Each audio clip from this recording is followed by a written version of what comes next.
1970. It was May 10th, 1970. The Boston Bruins are playing the St. Louis Blues. It's the finals of the Stanley Cup playoffs. The Stanley Cup is the holy grail of hockey. So Bob Ewer's got the puck. He's with Derek Sanderson. They're both defensemen. They come barreling down the ice. Bob Ewer passes the puck to Derek Sanderson. They barrel down the ice a little faster, a little further. Derek Sanderson's got the puck. He passes it back to Bob Ewer. Bob Ewer sees a spot in the net where he knows he can shoot the puck right to the net, score the winning goal. He lifts up his stick to hit the puck. At the exact same time, Noel Picard from the St. Louis Blues wraps his stick around Bob Ewer's skate, trips him, causes him to fly through the air just like that statue. But he flies through the air like Superman with the hockey stick because he scored the winning goal. The Bruins won the Stanley Cup on Mother's Day, May 10th, 1970. It was an amazing day for hockey here in Boston. Absolutely incredible. Don't hit me with that. Watch out, it's Raleigh. There you go.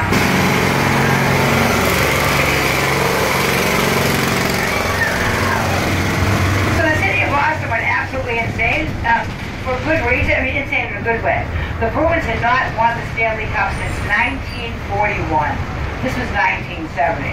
City went crazy. Everyone had a good time. Bob, you are an absolutely amazing guy, incredible hockey player.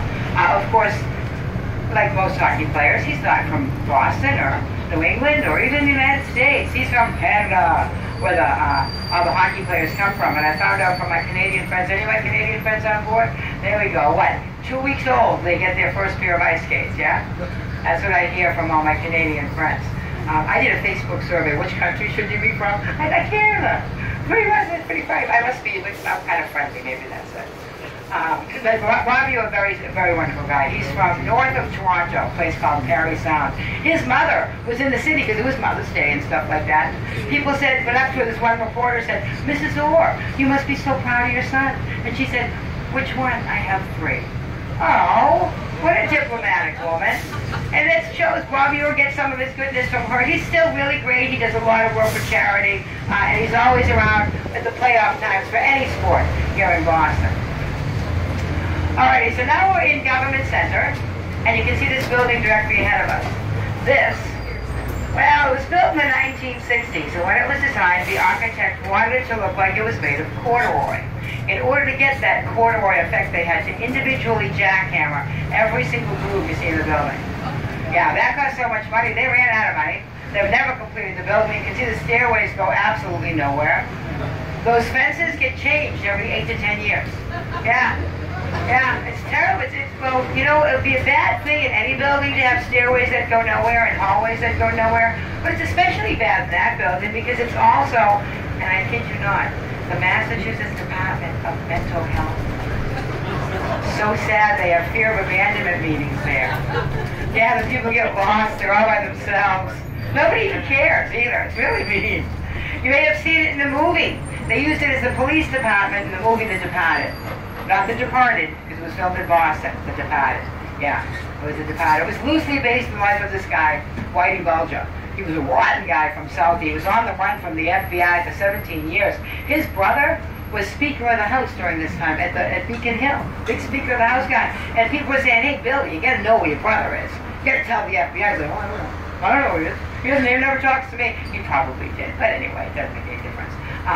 So that was lightly based on his life. The movie Black Mass with Johnny Depp was based on the actual life of Whitey Bulger. Being from Southie, now my mother, born and raised in Southie, and when there's all this talk about Whitey Bulger, she said, "Is that the same Whitey Bulger from Southie?" And I said, "Yeah, why, Ma?" She said, "Oh, because he seemed like such a nice young man when he was my paper boy." So, yeah, and she lived to tell about it. There's not a lot of people who knew Whitey like that, at all, got to talk about it. They ended up, disappearing somehow. Alrighty, so we are going to be coming up to a lot of history coming up on our left-hand side. We're going to see the oldest commercial block in the country, the oldest commercial block in America. But before I start talking about that, I'm going to talk about this memorial here, the Holocaust Memorial. Each one of those glass towers represents the chimney of a Nazi camp. There are 1 billion numbers etched in each, representing the tattoos and those who were killed during the Holocaust. You experience it by walking through and walking over grates, and steam comes up from the grates as we read survival stories of the Holocaust survivors. but powerful, very moving memorial. Union Oyster House right back there is the oldest continually operating restaurant in the country. Jack Kennedy used to eat there and sit at booth number 18. Yankee Publishing Building, look on either side. Looks like alleyways. Those are not alleyways.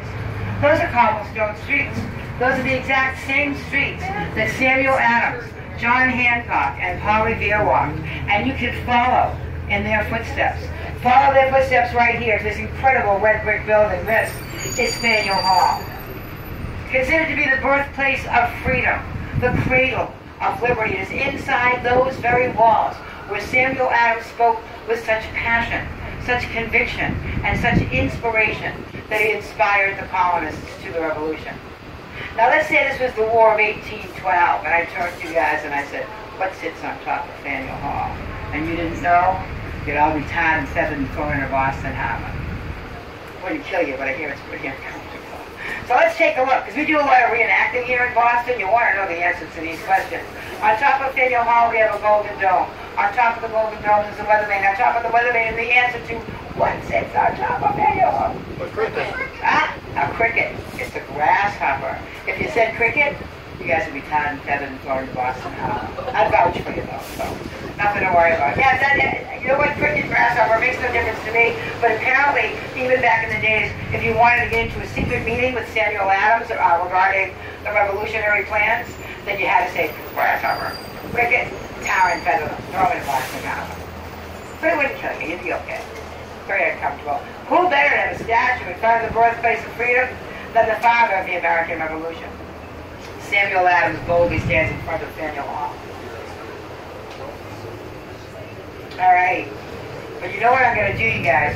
Instead of tar and feathering you guys, just because you had the courage to say what you thought it was, I'm going to give you guys, could you pass these back to my cricket people back there?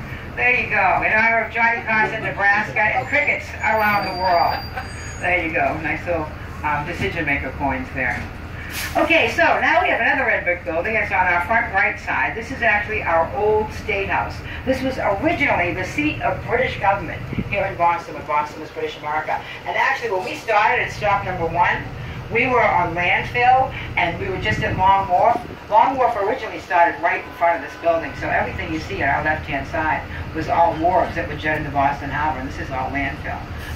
The harbor came in front of Faneuil Hall there, and then around and up this way. So the entire financial district on landfill.